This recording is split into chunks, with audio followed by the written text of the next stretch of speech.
listening to and watching Real Talk with Herschel live from WKCG 99.1 on your FM dial, the spot to be. Now, remember today, the views expressed by me and my guests are those of us and us alone and do not necessarily reflect those of WKCG or the Tops Society.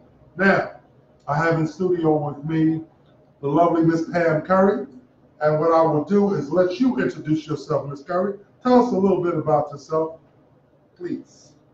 Well, hello, my name is Pamela Curry, and I am the manager of Mama Tina's, over Tops Mama Tina's Soup Kitchen or Mission House here in Dothan, Alabama, where we feed Monday through Friday. We do sack lunches from 12 to 1, and we give hot meals from 5 to 6. So, I mean, it's a lot to say. I mean. Okay, well, you know, we'll get back to that. Okay. This is Black Women's History Month. Okay. I don't know what the rest of them say, but for us, it's Black Women's History Month. So we're focusing on Black women's issues. Now, we talked about the infant mortality rate last week and the maternal mortality rate and the over-incarceration of our Black men and women.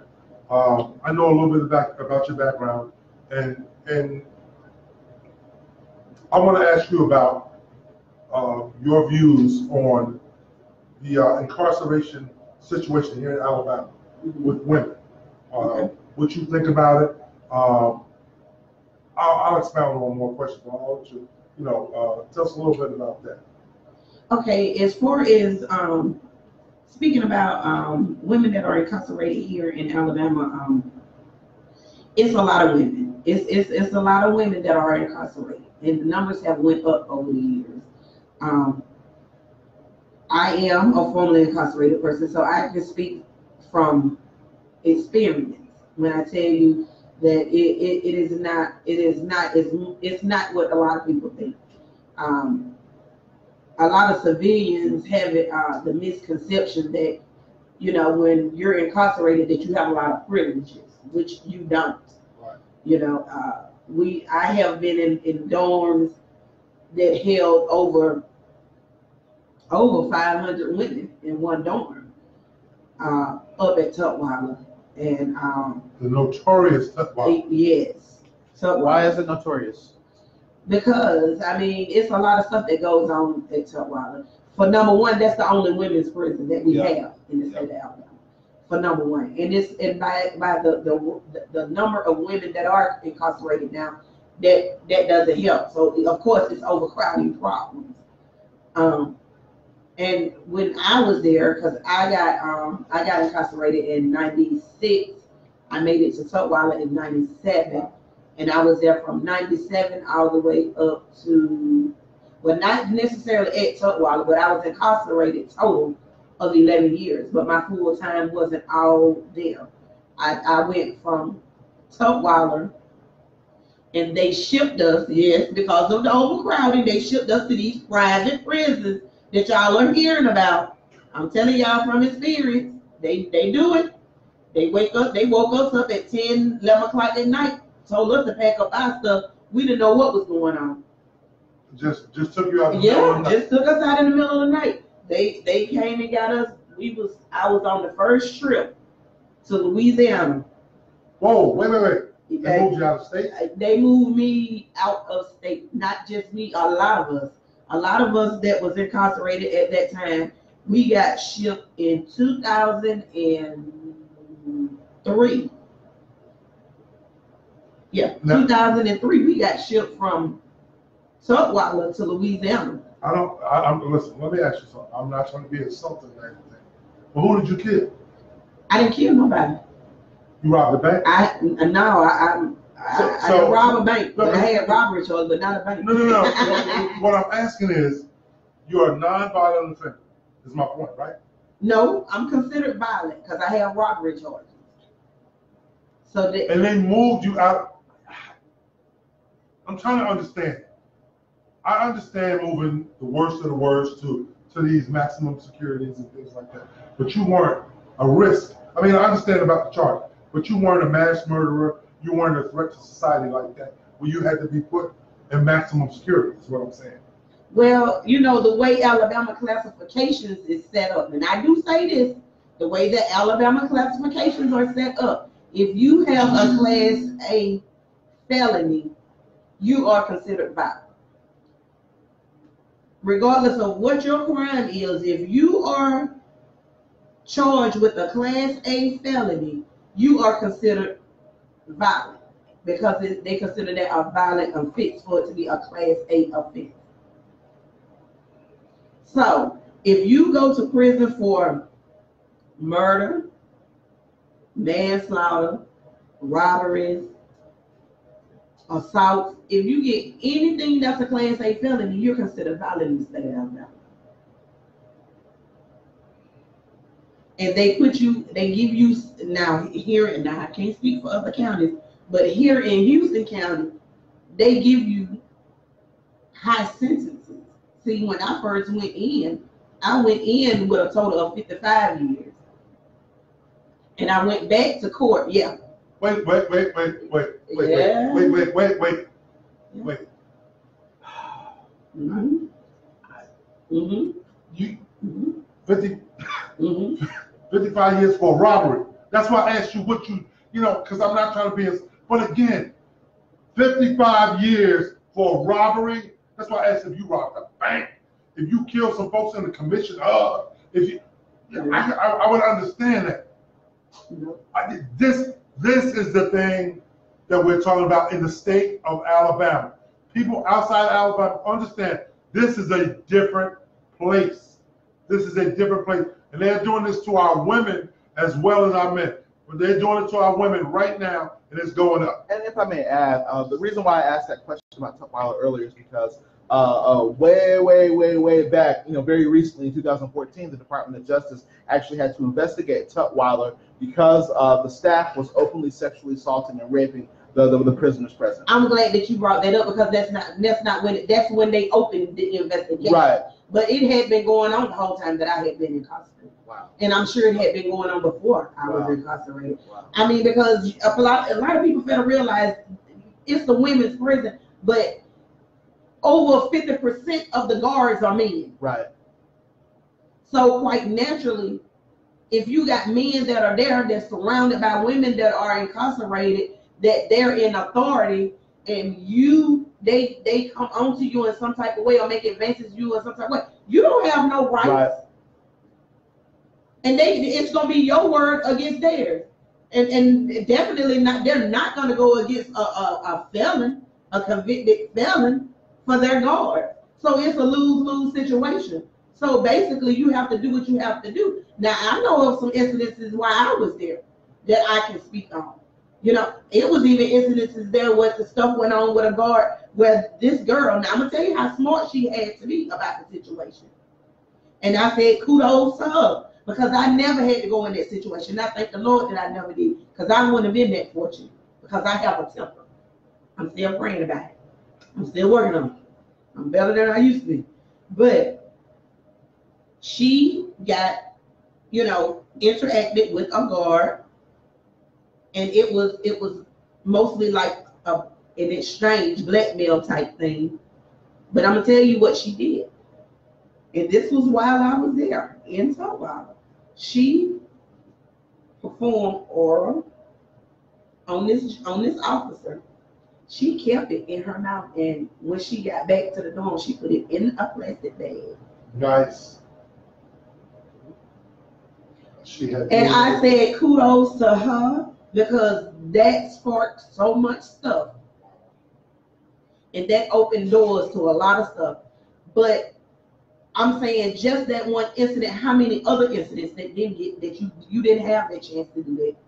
I mean, even though I wasn't forced into anything with a guard or anything like that, but you still feel the same way because we're women, and whenever you get what they call shakedown, that means they can come to you while you're asleep in the middle of the night and wake you up and tell you, let me check your inventory of your items that you have.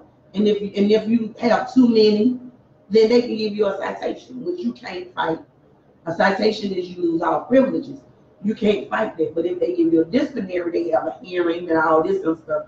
But still, with that being said, we have, even while I was there, it was a lot of times that we have had a whole SWAT come in and everybody be out in the hallway up against the wall. They go in the dorms, they throw you stuff every which way, they talk to you in a kind of way, then they take you and they strip search you.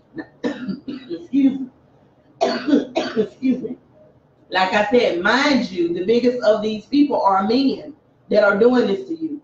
So even though that you're not physically getting raped, but you are mentally, you're getting raped. Emotionally, you're getting raped.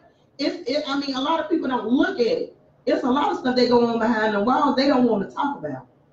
A lot of stuff. And I mean, there's quite a few incidences of things that went on with guards. I mean, you have, I mean, and I'm not going to say it's, I mean, I'm sure it's stuff like that go on in men, but it's more so in women because women are more vulnerable. You know what I'm saying? Women are more vulnerable because when they come, they're already scared. They're locked up with all these high numbered sentences over there. They don't know when they might get out. They don't know if their family is even gonna come see them. If they got kids, they gotta struggle and worry about that. Well, that's what I was asking. They move you to another state. How did you stay in touch with your family? By either phone. Now, when they moved me to Louisiana, the only thing that I did, I wouldn't even call home because the calls were so expensive. I would call home maybe once a month.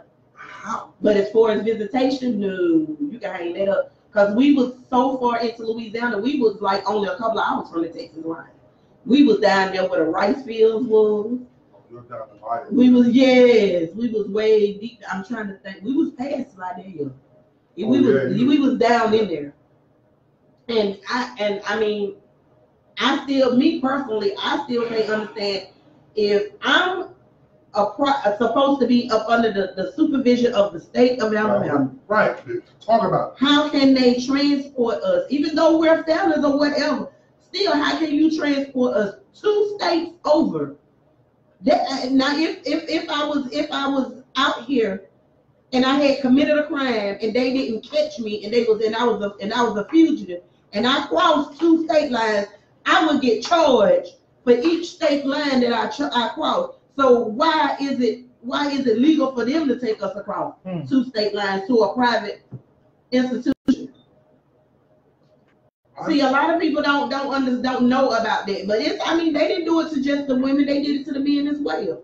They sent men over to Louisiana and Mississippi into these private institutions. That are essentially, like I said, I know what they charged you with, but you're not a violent offender. Just because they call you violent because it's a felony. You didn't commit an act of violence, is my point. Yeah, I mean, like I said, the way that they got their stuff classified in Alabama. Listen to me good. No, I hear you. The way that they got it classified in the state of Alabama, if you commit a robbery and you have, even if it wasn't a gun involved, even if you acted like you had a gun or you had a knife, they consider you a violent offender. You can go out here right now and have your hand wrapped up in something, and it's your hand, but you can have it wrapped up as if it's a gun and rob somebody. They still gonna charge you with a Class A felony of robbery 1. Alabama. They're gonna do it. See, and the reason they have you on today, man, is to try to shed some light on this, because I know you still try to work with prison reform as well as we do, because we have to restore our community. We have to do something to get the 50. I'm stuck on stupid with the 55 years. I had no. I know you did time. I didn't know you got sentenced to 55 years. Let me break it down to you. 50, okay. Oh my Jesus. I I had Houston County, I had Henry, and I had Dale. Each one of them was a robbery charge. Listen to this now. Houston and Henry have the same DA and the same judge.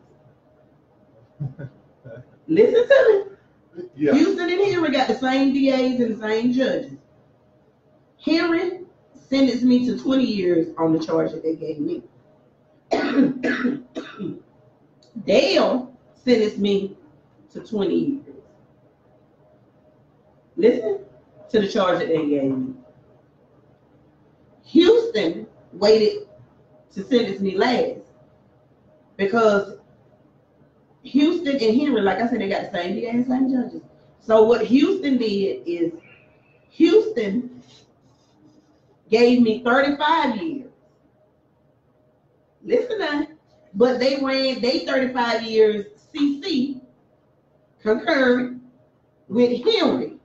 But they wouldn't run it concurrent with Dale. So you got a total of 55. So they sent me up the road with a total of 55 years, which gave Houston County jurisdiction over me because they gave me the higher sentence. Now, with that being said, when I first went up the road, I went up the road with 55 years over my head. And when I got there, after a year of getting into the law library and looking up information, I did the habeas corpus and came back to court. And I got my Dale 20 ran in CC with Houston and Henry, which knocked it down to 35 years. Now, with them 35 years, I did a total of 11 years. I did a total of 11 years, and I came out on parole, which I'm still on. Up until 32, 2032. Are you serious? Yeah, very much so. Very much so. So effectively, you're still a ward of the state. Oh yeah. Oh yeah. Oh yeah. Oh yeah. And any little thing that I do or violate in any kind of way, they can send me back up the road. I understand what you're saying. Mm-hmm. Non-violent. I don't care how they work, because the same thing they do with the 3 strikes down here. The 3 strikes law is for habitual offenders. If you go out here today, you commit a robbery and you shoot somebody, they'll charge you with robbery, murder, and say something else. They'll charge you separately. Mm-hmm. You have 3 felonies Mm-hmm. as a first offender and get life in prison. That's how they do it in Alabama. And that's how they gave me the 35 years. That's how they do it in Because Alabama. I had 3 separate robbery cases, and they charged as robbery. Right. Yeah. So again, that's how they get a first-time offender or get life in prison in Alabama. But he's not. That's very true.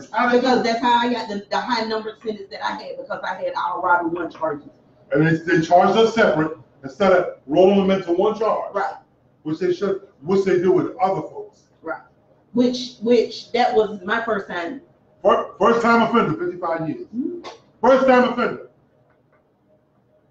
Alabama. Damn. I just want to say that this is what it means to be an American citizen and black. Yeah. Yeah. That's all I have to say.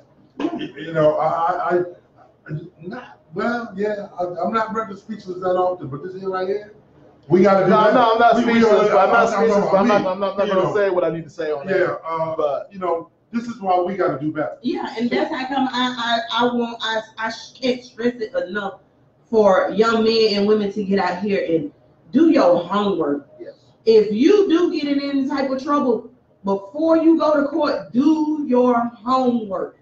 Look up stuff. Know your laws. Know what they can and they cannot do. I'm telling you, it's worth it. Even if you ain't in no trouble, learn them laws. Learn them laws, because that's how I got stuck. Because that was my first time getting in trouble. I didn't know nothing about the law. The only thing I wanted to do was go ahead and do what I had to do and get on out the system. So, I'm telling y'all, look at these laws and know your laws, because you're going to need them. Somewhere in your life, they're going to come into effect. So, you're going to need them. So, you need to look up your laws and find out what's going on and what type of stuff that you got to fight against. Because a lot of y'all fail to realize that it's not, some people feel like because it's not them or their family member, it don't affect them, but it does. Exactly. It affects everybody around you. Everybody around you. And I say that because I was locked up with, I seen so many different people that I was incarcerated with, women, and seen, it didn't make no sense. It didn't make no sense. It's people, it's a girl right now that I was locked up with. She's still incarcerated. They sent her to prison on a life without because her boyfriend had went somewhere and did a drive-by shooting. He came afterwards and picked her up to ask him to drive him to Dothan. In the midst of them on the way to Dothan, they was living in Ashford. In the midst of them on the way to Dothan, a guy that they knew was broke down side the road and he wanted a ride, was looking for a ride to work. They picked him up. The police pulled them over. The guy, the boyfriend that actually did the drive-by shooting, they gave him death row. The girl that didn't know what had happened and was driving to Dothan, they gave her life without, and the passenger that they picked up side the road to give a ride to work, they gave him 15 years and he didn't know nothing about nothing. This is Alabama. I'm talking about. That child, when she first came in, the sister, that girl, she might have been 18 years old. Just graduating. Don't have no kids. Don't have nothing. And she's been incarcerated since 96. Me and her was at the county jail in 96 together. And she's still incarcerated right now. She went in and got her life without over her head. See, it's a lot of people think that I tell people all the time, in Alabama, you're guilty by association. And to me, I feel like you're guilty. It ain't you're innocent to proven guilty. Now you're guilty till you prove yourself innocent here. Because see, you already go in, they already got the interpretations of whatever you got going on. They don't care. They gonna sentence you that you're guilty. They don't care. They don't care if they don't have the evidence against you or not. They're gonna make it look like that, and they're gonna sentence you. They're gonna do it. But yet and still, I had a brother when I was 15. My brother was 19.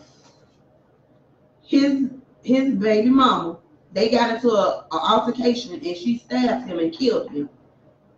She went to prison with 15 years. They dropped her charge down from murder to manslaughter. Classified that it was manslaughter and the crime of passion because they had a child together and they was in a relationship together. But that goes to show you, now she took somebody's life and got 15 years. Got it knocked out. And on manslaughter, got 15 years. Now, she, like I said, once again, I'm going to repeat this. She got manslaughter 15 years and took somebody's life. When she get to prison, because she got 15 years, she can make good time. Meaning that she get credit on each day that she do. But yet and still, I robbed somebody. I didn't kill nobody. I didn't do nothing. I robbed somebody and went to prison with 35 years, and I had to sit there day for 11 years. She did exactly a year and 18 months on a 15-year sentence and was back out on these streets. And that was Alabama. Alabama. Houston County. Again, we cannot sit by idly and just let this kind of crap go on, because again, we're talking about this in the time that you did. Now you're out, Pam. I've known you for a couple of years now. Mm-hmm. Talk about how it affects you now that you're formerly incarcerated, still on paper. Tell them. How does it affect your day-to-day with finding housing, with finding employment? Talk about, because let's talk about it. As far as found, excuse me now. as far as finding housing, I tried to get public housing. And when I tried to get public housing, because of my record, they denied me, and they told me that I could not apply for 7 years again. So, with that being said, I already can't get low income housing, and they don't put me out for 7 years. Since I've been out, it's hard to find a job. It's hard to find a job here in Dothan. I'm gonna say Dothan, because some cities in Alabama do help you get back on your feet. Because when I first got out, I moved back here in Dothan. I was here 6 months, and I told my family, I'm not gonna be able to stay here. I can't live like this. I left Dothan and went to Birmingham, and I lived in Birmingham for 5 years. Birmingham offer all kinds of second chance programs to help you get up on your feet. They help you get jobs. They help you get housing. They help you get vouchers to help you get housing, clothing, anything that you need, health care, all of that. But here in, I'm going to say lower Alabama, they don't offer that. They don't offer that. It's hard to find jobs that people will trust you, because, like I said, my charges was robbery. So it's hard. They're not going to trust you with no money. Jobs that interact with anything with dealing money. So you're going to end up at these little petty jobs that you might make minimum wage. But if you're trying to make minimum wage, anybody here in the state of Alabama that make minimum wage, and you're not pulling full-time hours that guarantees you health care, then you still are messed up. Because you can't, how you gonna afford somewhere to stay on minimum wage? If you working 25 to 30 hours a week, where you gonna stay? Where are you gonna stay? The rent around here in Alabama, in Dothan, the rent in Dothan alone for somewhere decent, you might be able to find somebody that's gonna ain't no telling what it might look like. But for somewhere decent, you're gonna pay $4.50 or more for somewhere decent. Making minimum wage. Right. So now that's just for rent. That's not counting the light bill that they charging you down there to sit a $500 deposit to get your lights on. Oh, that's disgusting. That is the Walmart. Now that's just to get your lights on. Yeah. $500 deposit. Okay. And that even go for those people that's in public housing. Those people that's in public housing, you go down there and try to get lights in if your credit ain't up to what they want it to be, you charge them $500 to get lights cut off in a public house. If I'm living in public housing and I got to pay $500 to get lights, I might as well live somewhere else. I can get $500 to pay to get my lights cut off. It's more than rent. It's more than rent. Listen, man, we're going to run long today because I'm not going to cut this short. But what we're going to do is we're going to take a little break. We're going to compose ourselves. No, we're not. We're going to take a little break, though. And we're going to listen to a little music. We're going to come back with Pam. Maybe we'll continue this conversation. Maybe we'll get more into something else, but we'll be right back.